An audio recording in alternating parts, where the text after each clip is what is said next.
Does this look familiar and want to make you act like this? It doesn't have to be this way. You can have fast renders even on an extremely slow computer. If you are like me, then your laptop is always lagging, freezing, or sometimes your roommates think an airplane might be taking off whenever I try to render my final images. In this video, I'll go over 5 ways that you can decrease rendering time and increase the time you spend on other tasks. If you really want to doom your computer, then have the rendering quality and resolution juiced up all the way to the max, while adjusting lighting, modeling, and assets, or really just doing anything for that matter. This is a sure way to crash your file and lose 5 hours of work, then wake up your neighborhood with a roaring screech and a smashed computer. The only time you should really have max settings on is when you're completing your final renderings. Other than that, you can work faster and more efficiently in the rendering software with minimum settings. For faster render model speed, this is how you edit those settings in Twinmotion.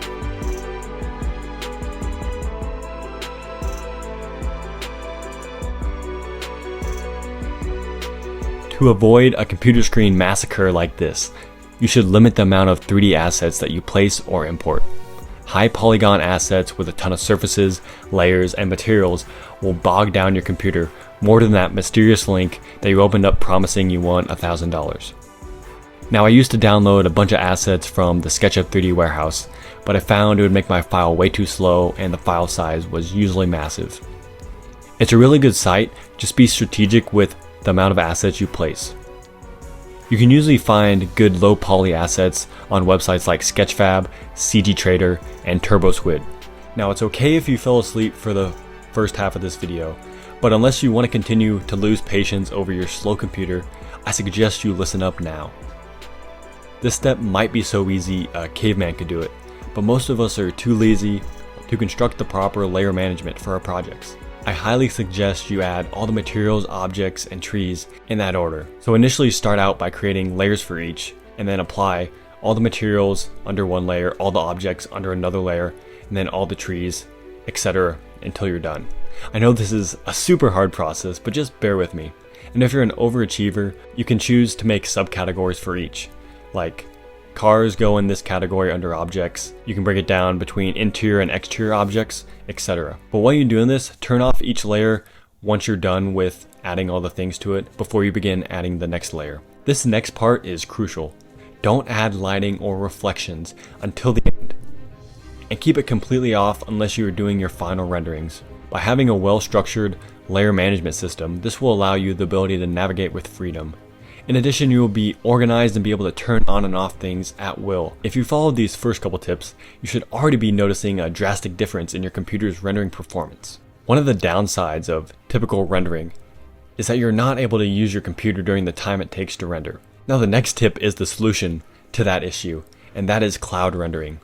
Now, this is not available for all softwares, but cloud rendering can be available through softwares like Twinmotion, V-Ray, Revit, and Cinema 4D. All softwares don't have cloud rendering because it can be expensive and also take some time in addition to the normal rendering. But the benefits are very huge, where you can use cloud rendering and do other things on your computer while your images render, therefore improving your productivity and not limiting you to one task at a time. And sometimes your computer is no match for your 3D model, and that's when you can call in backup, aka a GPU accelerator. GPU accelerators are more efficient and help the overall speed of operation and processing of your computer. Now, I don't know a whole bunch about this method, but I have tried it and it's helped me immensely. Before I give you this bonus tip, make sure to subscribe and leave a comment if this video has provided any value to you. Now, we all know that adding assets not only takes a lot of time, but slows down your computer. So what if there was a way where you could eliminate all those steps together and let AI solve the problems for you? What you can do is take your final renders into Photoshop. You will use the generative fill tool to add trees, skies, people, household objects, and context buildings. And there's so many possibilities with this AI tool. This will save you a lot of time and stress trying to manually place items. If you haven't used the generative fill tool in Photoshop, then check out this video up here where I'll go over the ins and outs of this AI tool. So what have we learned today, ladies and gentlemen? Well, high resolution, lighting, and 3D assets are the main culprits of computer homicide.